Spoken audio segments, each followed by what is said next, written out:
La satisfaction de Dieu doit être saisie par la foi. La gloire exige que nous reconnaissions non seulement qu'en Christ notre être injuste fut enseveli, mais qu'il a enseveli aussi toute possibilité qu'en nous-mêmes il y ait un jour quelque chose de juste. Vous êtes prêt à laisser enterrer votre pauvre moi, malheureux et misérable, mais vous n'êtes pas toujours prêt à saisir et à enterrer la capacité supposée de votre être à vouloir se justifier. Vous tournez encore autour de ce misérable cadavre, espérant qu'il produise une certaine vie. La seule chose à faire, c'est de le mettre là où Dieu l'a mis, de l'enterrer. Oh, misérable chrétien, demeure enterré, accepte le jugement de Dieu et finissons avec cela. En vous-même, vous ne serez cependant pas meilleur quand vous aurez fait cela. Vous serez encore cet être misérable. Le fait est que vous devrez cesser d'avoir vos yeux sur vous pour porter vos regards sur un autre, sur celui qui a pris votre place. Oui, le jugement et la mort doivent être acceptés. Mais écoutez-vous ces voix néfastes qui suggèrent constamment que Dieu vous juge, vous, croyant, à cause de votre nature pécheresse? C'est ainsi que les difficultés, les épreuves, les étranges expériences au cours de votre vie vous sont présentées. Et il est extraordinaire de voir quelle sensation le diable peut faire éprouver à des croyants pour leur faire croire ou ressentir que Dieu les a délaissés. C'est le domaine dans lequel la bataille de la foi doit être soutenue contre nos expériences et les sensations de l'âme.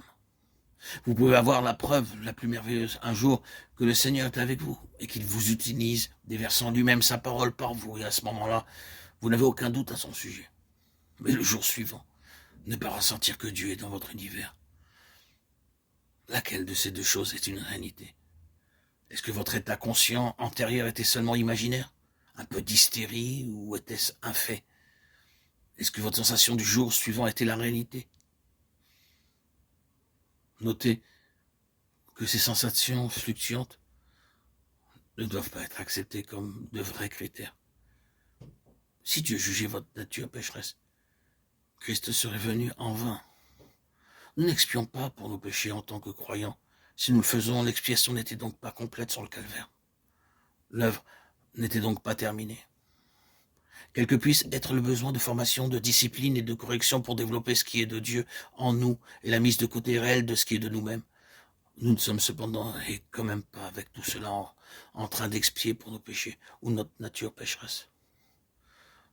Ce fut fait quand un homme, nous rassemblant tous en lui-même, succomba sous les flots de la colère de Dieu. C'est cela l'évangile pour les croyants. C'est l'évangile de la gloire du Dieu satisfait. Si vous voyez quelqu'un qui revient constamment à sa nature pécheresse, cette personne passe forcément par des temps difficiles et vous devez l'aider à être patient et compatissant vers elle, comprenant qu'il peut y avoir un certain arrière-plan pour expliquer cela. Cependant, si vous trouvez un croyant qui constamment, durant des mois ou des années, retourne à cela et remet en cause l'expiation, mettez juste l'accent sur ce qu'ils font. Ils ont ôté le calvaire. Ils ont annulé en eux-mêmes l'œuvre de la croix. Ils ont pris la place de l'agneau de Dieu en essayant d'expier pour leurs propres péchés. Est-ce que vous êtes capable d'agir ainsi? À Dieu ne plaise. Oh, combien de terribles problèmes sont liés au fait que l'accusateur des frères trouve un accès dans l'esprit des enfants de Dieu.